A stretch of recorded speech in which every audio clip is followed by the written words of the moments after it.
नमस्कार, welcome on VK study circle channel. तो world in wrong direction as climate impact version. तो UN United Nation के द्वारा एक रिपोर्ट लाई गई जिसमें ये कहा गया कि हम एक रॉन्ग डायरेक्शन में जा रहे हैं क्योंकि क्लाइमेट का बहुत ही ज़्यादा इम्पैक्ट पड़ रहा है, तो जमकर अपना कहर बरपा रहा है जलवायु परिवर्तन। तो आइए कुछ एग्जाम्पल देखते हैं कि कैसे यूएन ने ये रिपोर्ट निकाली, कौन से बेसिस पे कौन से इम्पैक्ट हमारी वर्ल्ड में पड़ रहा है। तो शुरू करते हैं आज का लेक्चर। और हाँ, शुरू करने से पहले मैं आपसे एक क्वेश्चन पूछता हूँ कि when was Paris agreement signed. तो यहाँ पर ऑप्शंस हैं 2014, 2015, 2016 या फिर 2070। तो इसका आंसर आपको इसी वीडियो मिल जाएगा, तो जुड़े रहिए मेरे साथ। तो आइए शुरू करते हैं आज की वीडियो।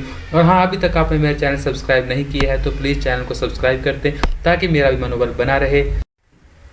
सबसे पहले हमें ये पता होना चाहिए कि व्हाट इज़ क्लाइमेट चेंज, जलवायु परिवर्तन होता क्या है। तो जो यूनाइटेड नेशन है उसने एक डेफिनेशन दी है क्लाइमेट चेंज की, तो वो यहाँ पर हम डिस्कस कर रहे हैं। Climate change refer to long term shifts in temperature and weather patterns. This shift may be natural such as through variation in the solar cycle. तो ये एक लॉन्ग टर्म शिफ्ट होता है टेम्परेचर और वेदर पैटर्न में। तो ये natural भी होता है, जैसे कि जो सोलर साइकिल है वो इसको इम्पैक्ट करती है। बट जब 1800 के बाद इंडस्ट्रियलाइजेशन आई तो ह्यूमन एक्टिविटी बहुत ही ज़्यादा बढ़ गई। हमने जो कोल, ऑयल और गैस इनका यूज़ करना बहुत ज़्यादा स्टार्ट कर दिया, जिससे डिफरेंट गैसेस रिलीज हो रही हैं जो बढ़ावा दे रही हैं, जो जल्दी से क्लाइमेट चेंज को बढ़ा रही हैं। तो यहाँ पर एक बहुत ही अच्छा एडिटोरियल आया है, एक द इकोनॉमिक टाइम न्यूज़पेपर जो है उसमें world in wrong direction as climate impact version United Nations ने ये कहा। तो मैंने भी ये सोर्स यहीं से उठाया है। तो आइए डिस्कस करते हैं इसके बारे में।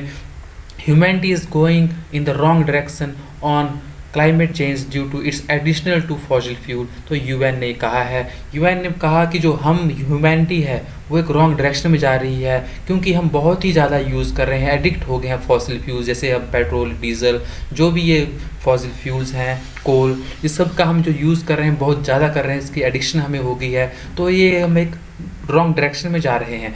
द यूनाइटेड नेशन का एक ब्रांच है world meteorological organization and its environmental program, जो इन्होंने शुरू किया है इन्वायरमेंटल प्रोग्राम। उन्होंने बताया है, उन्होंने संकेत दिया है कि catastrophes will become common place should the world economy fail to decarbonize in line with what science say is needed to prevent the worst impact of global heating। तो ये बोल रहे हैं कि जो हमें एक डीकार्बनाइजेशन करनी थी, जो कार्बन जो बढ़ रहा है हमारे पर्यावरण में, हमारे इन्वायरमेंट में, उसको हमें कम करना है। तो हम क्या उसको कम करने में फेल हो रहे हैं।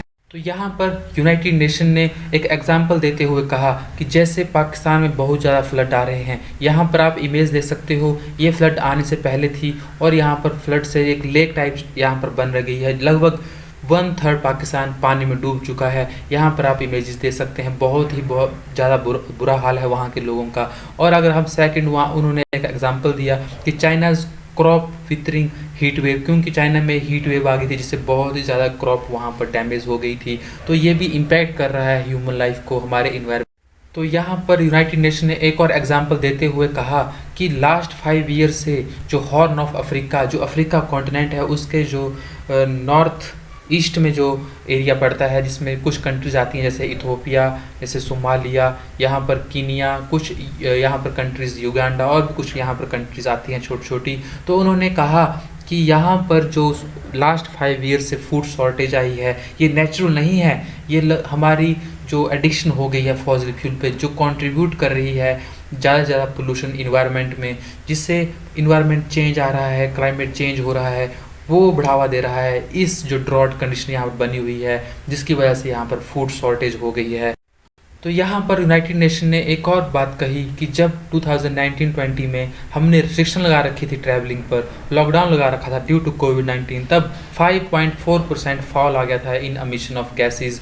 तो यहाँ पर और उन्होंने बताया कि जैसे जैसे हम कोविड-19 पर जो विजय प्राप्त कर रहे हैं, इसको ख़त्म कर रहे हैं और हम एक कंट्री दूसरी कंट्री मूव कर रहे हैं, तो अब क्या हुआ है कि this year show carbon dioxide emission are 1.2% higher than before कोविड-19। तो अब ये बहुत ही खतरे की घंटी है, क्योंकि इसमें कहा कि जो 2019 से पहले एक एमिशन हम कर रहे थे कार्बन डाइऑक्साइड का, हम उससे भी 1.2% ज़्यादा कर रहे हैं। This is largely due to large year on year increase in United States of America, India and most European countries. तो ये उन्होंने कहा कि ये हो रहा है क्योंकि कुछ कंट्रीज़ हैं जिसका इन्होंने यहाँ पर नाम दिया यूनाइटेड स्टेट्स, इंडिया और most of the European country, उनकी वजह से जो उनमें इंक्रीज़ ऑफ डिमांड, जो डिमांड इंक्रीज़ हो रही है उसकी वजह से जो एमिशन ज़्यादा हो रहे हैं वो एक कारण है जो इन्वायरमेंट, जो क्लाइमेट चेंज हो रहा है।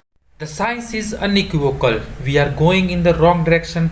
तो वर्ल्ड मेटीरियोलॉजिकल ऑर्गेनाइजेशन के जो जनरल सेक्रेटरी हैं पैट्री थैलेस, उन्होंने कहा और आगे बोलते हुए कहा कि green house gases concentration are continuing to rise, reaching new record highs. Fossil fuel emission takes are now above pre-pandemic level. The past 7 years were the warmest on record. तो जब से वो रिकॉर्ड कर रहे हैं तो वो तब से देखा जा रहा है कि जो पास्ट 7 ईयर है बहुत ही ज़्यादा गर्म रहे हैं। तो हम खुद भी ऑब्जर्व कर रहे हैं दुनिया में कहीं पर बहुत ज़्यादा गर्मी है, कहीं पर सूखा आया हुआ है, कहीं बहुत ज़्यादा बारिश हो रही है, तूफान, बाढ़, बहुत ज़्यादा ही जो क्लाइमेट चेंज हो गया है। तो ये सब हुआ ग्रीन हाउस गैसेस एमिशन जिसको कंट्रीब्यूट कर रहे हैं ह्यूमैनिटी, हम ह्यूमन इसी को बहुत ज़्यादा बढ़ावा दे रहे हैं क्योंकि हम बहुत ज़्यादा यूज़ कर रहे हैं फॉसिल फ्यूल्स का। Last week European unions Copernicus climate monitor said the summer 2022 was the hottest in Europe and one of the hottest globally since record began in 1970s। तो उन्होंने कहा कि 2022 में जो समर आई थी वो बहुत ही ज़्यादा हॉट रही यूरोप में, और जब से वो रिकॉर्ड कर है 1970s से, तो ग्लोबली भी देखा गया है कि बहुत ही ज़्यादा हॉट जो इन्वायरमेंट रहा। It won the continued use of fossil fuel mean the chance of the annual mean global temperature temporary exceeding 1.5 degree Celsius above pre-industrial level in one of the next 5 years was roughly even 48%। तो उन्होंने ये भी कहा कि अगर हम continuous ऐसे ही fossil fuel का यूज़ करते गए तो वो दिन दूर नहीं जब 1.5 डिग्री सेल्सियस टेम्परेचर बढ़ जाएगा, जो प्री इंडस्ट्रियल लेवल था उससे भी ज़्यादा टेम्परेचर बढ़ जाएगा इन नेक्स्ट 5 ईयर्स। तो इसी के चलते एक बार सब वर्ल्ड की कंट्री एक साथ आई और पेरिस 2015 में एक यूएन क्लाइमेट चेंज कॉन्फ्रेंस की गई। तो यहाँ पर उन्होंने कहा कि keeping longer term temperature below 1.5 degree Celsius is the most ambitious goal of 2015 Paris agreement.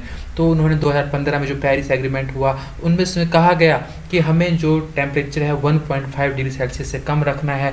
Despite this more than 3 decades of UN-led negotiation, rich polluters show little sign of being willing to make the kind of sweeping emission cut that would keep the 1.5 degree Celsius goal in play। तो ये सब वादे कसमें करना ये बस एक इनकी एक रिवाज चल पड़ा है, पर इस पे कोई भी कंट्री अच्छे से काम नहीं कर रही है। तो इसमें यूनाइटेड नेशन ने एक संकेत देते हुए कहा कि आपको इस पर काम भी करना चाहिए। इस रिपोर्ट में आगे कहा गया कि in fact it set the ambition even in countries most recent pledges would need to be 4 times greater to limit warming to 2 degree Celsius and 7 times higher to make 1.5 degree Celsius।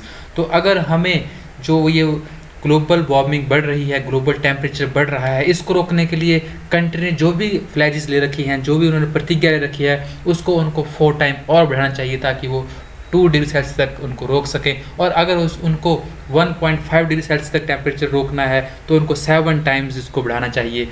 United Nation environmental programme said current world wide climate policies put earth on course to warm 2.8 degree Celsius by 2100।